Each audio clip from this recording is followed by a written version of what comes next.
So why do we listen to a group of people whose average lifespan is 56 on longevity? Whoa, that's not very bright. What do doctors die from? Diabetes, heart disease, stroke, cancer. Hello? My favorite doctor obituaries are the fitness doctors, the sports medicine doctors who died at 38 while jogging.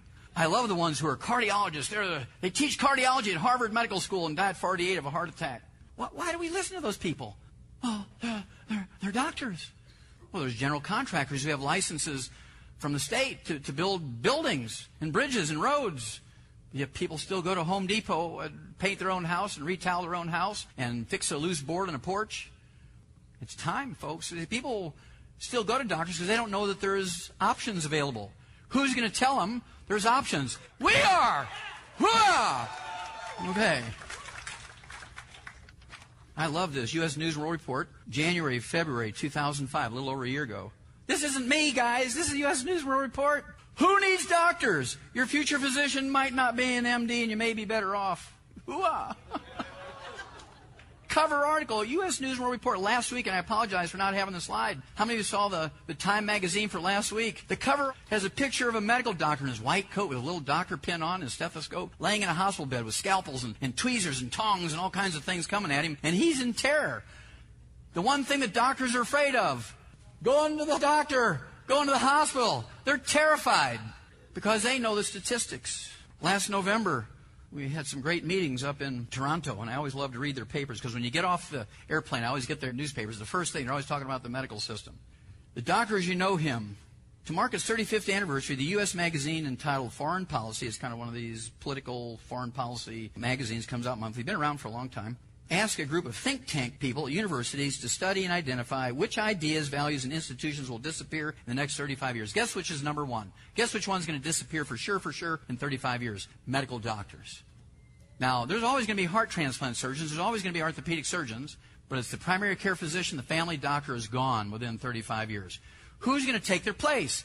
We are! Because we can deliver. We can deliver. And, of course, we know, because we rank 46th in the world now in health and longevity, they flunked. Doctors lie to get insurers to pay. They send in bills for things they didn't do. They come to Vegas, they lose $10,000, go home Sunday night, Monday morning, they put in a bill to the insurance company on your insurance numbers. They pay $10,000. He can pay his mortgage, his car payments, and everything. He doesn't lose a lick. You try to do that. They put you in jail for insurance fraud. They don't go to jail. Doctors, according to Harvard Medical School, 52% of medical doctors, licensed medical doctors, 52% of licensed medical doctors are on drugs or intoxicated with alcohol at any one time. So if you see two doctors in one day, you don't know which one was drunk. You don't know which one was on drugs. What you want to do is look at the pupils of their eyes instead of their degrees on the wall. You want to see if they're really wound out on something. And because they're wound out on drugs, 52% of them at any one time. This is a Harvard study. This isn't me. They make a lot of mistakes. They can't even tell if you're alive or dead. And especially when organs are in great demand for transplants, they might not want to know if you're alive or dead. So you don't want to check that little box on your driver's license. The study finds that doctors skip key steps of treatments, 50%. They don't do 50% of the things they're supposed to do for you for simple things like high blood pressure and diabetes. They get paid for the full thing. What would you do if you go to an automobile dealership and you pay for 20 things to be done for your car? You're down the street and you look at that and you say, wait a minute, I paid for 20 things, but they only marked 10. You turn around, you go back and say, did you make a mistake here? Oh, no, things are so costly and we figured you only wanted to pay so much, so we took that money, but we only gave you half of what you paid for.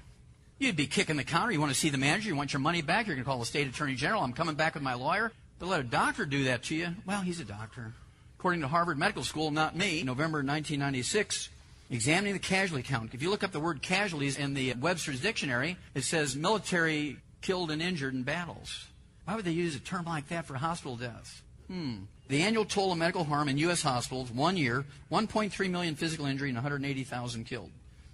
3 years later, November 1999, medical mistakes were the eighth top killer of Americans behind cardiovascular disease, cancer, diabetes, Alzheimer's disease, gastrointestinal problems, liver problems, kidney problems, and doctors. But they did improve. You've got to give them credit. They did improve. 3 years later, December 2002, doctors were no longer the eighth top killer of Americans. They moved up to number 3.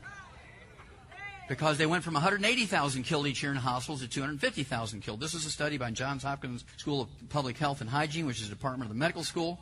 Now we're number 1. Yeah, we're actually number 1 because they kill 728,000 every year. Remember, we are now ranked 46 in the world in longevity. 2 million of our Americans are infected each year in hospitals at the hands of doctors. 2 million, because they don't wash their little hands. They just don't wash their hands. They're busy. You know, they take a pee in front of a toilet. When you flush that toilet, there's an aerosol. It gets all over their white coat, their tie, their shirt, their little clipboard they're carrying, their hands. They don't wash their hands. There's a line there. I got to see a patient. They run to see you. They walk at you and they want to look at your eyelids. And so when they start walking at you, either in their clinic or your hospital room, and you see them pass the basin, they don't wash their hands, you want to stop them. Back off!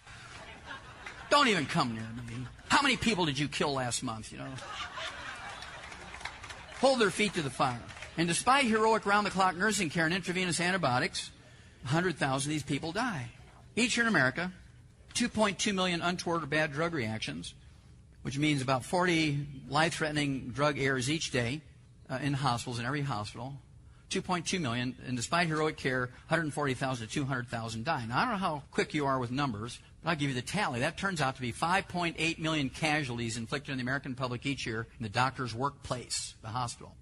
5.8 million casualties each year in America, killed, injured, and infected in the doctor's workplace, and they've never had an OSHA ticket written against them. You would not tolerate that. Oh, you know, those terrible mine explosions in West Virginia where 14 men got killed. It was a tragedy. But, I mean, there's the safety board, there's OSHA's in there, the mine inspectors, Senate investigations, House of Representatives studies, and all this stuff going on. Those mines may never open again. And here's one trade in their workplace, inflict 5.8 million casualties every year in their customers, and nobody could give a stuff. Well, who's going to save them? We are! Hooah! It's up to us, folks. Because if you're expecting doctors to say, well, we've been wrong all these years, and we're going to start using vitamins and minerals now, and we're not going to do that nasty, nasty, dangerous surgery anymore. We're not going to use drugs. We're just going to use herbs. Now, if you think doctors are going to do that, you're living in la-la land. People always tell me that. Well, doctors are coming around. I saw a doctor on Sanjay Gupta on Fox News said that there's a good herb out there. Well, that doesn't translate to doctors doing anything. That's me when I was 18 years old. Didn't have a gram of fat on me, and I did have a flat tummy at one time in my life. Captain of the wrestling team, on the weightlifting team. Actually played middle linebacker on the football team when I only weighed 127 pounds, but I made up for the lack of weight in meanness. Exercise without supplementation is suicide. What do all athletes do, regardless of sports? They sweat. And if you're sweating and you're not replacing all that soup of nutrients that are coming out in your sweat, you're doomed to either break down, like Theo did. Thank God he didn't die. But he broke down physically because all the nutrients required to maintain and repair his cartilage and ligaments and tendons, connective tissue and bone and muscle weren't there. And so he broke down under the stress of all this high-performance activity. You give him all this stuff back, he kind of regrew everything. Isn't that amazing? What a concept. Exercise without supplementation is suicide. Many of you remember the Grinkoffs, really good-looking couple, Russian couple. They were the darlings of the Paris figure skating world. He died of cardiomyopathy heart disease at age 28. Won 4 gold medals, 2 in the Olympics and 2 of the World Games. Had everything going for him.